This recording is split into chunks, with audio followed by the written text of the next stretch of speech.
பார்க்குறது லேசுப்பட்ட காரியம் இல்லை கேட்டிங்களா. செடிகள்லாம் செழிப்பாக ஒட்டி வளரணும்னு சொன்னால் உரமெல்லாம் போட்டால் தான் இந்த மாதிரி வரும்.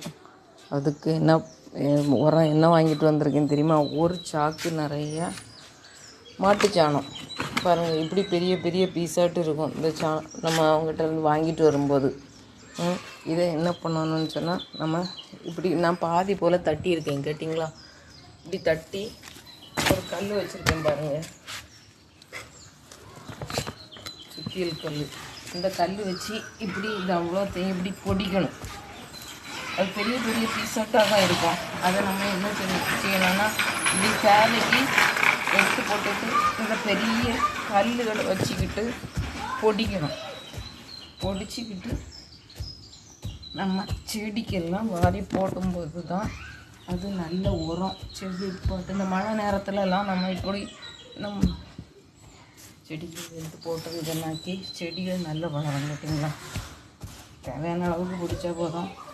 நம்ம எவ்வளோத்துக்கு பொடிச்சு போடுவோமோ அந்த அளவுக்கு உரம் சீக்கிரம் மற்ற செடிக்கு கிடைக்கும், நல்ல மகசூலை கொடுக்கும். அதுக்காக வேண்டி தான் இந்த முயற்சி.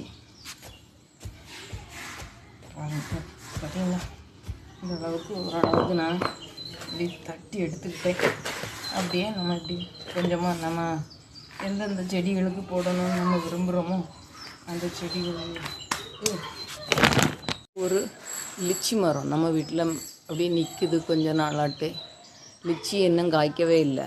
கீழே கிளச்சி நான் இப்போ இந்த சாணி உரத்தை கொஞ்சம் உள்ளால் போட போகிறேன். ஒரு மண் எடுத்துகிட்டு வந்து அந்த லிச்சி மரத்துக்கு பக்கத்தில் ஒரு சின்ன குண்டை தோண்டணும். எனக்கு அது குண்டு தோண்டதுக்கு தான் இடம் இல்லை, அந்த அளவுக்கு வேறு வந்து கிடக்கு கேட்டிங்களா.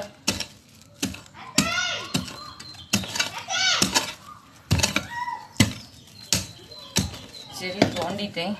இதுக்கிட்ட கொஞ்சமாக அப்படி அந்த சாணி உரத்தை தூக்கி போட்டுடலாம். மேலேயும் போடும், ஒன்றும் செய்யாது. பக்கத்தில் இருக்க செடிகளுக்கு எல்லாம் உரந்தாங்க காய்க்குது. பக்கத்தில் இருக்க பொடி காட்டு நெல்லி தான், சின்ன நெல்லி. அதுக்கும் அது உரமாட்டு போயிடும். இன்றைக்கி மத்தியானம் இதுதான் நடந்திருக்கு. சாணி உரம்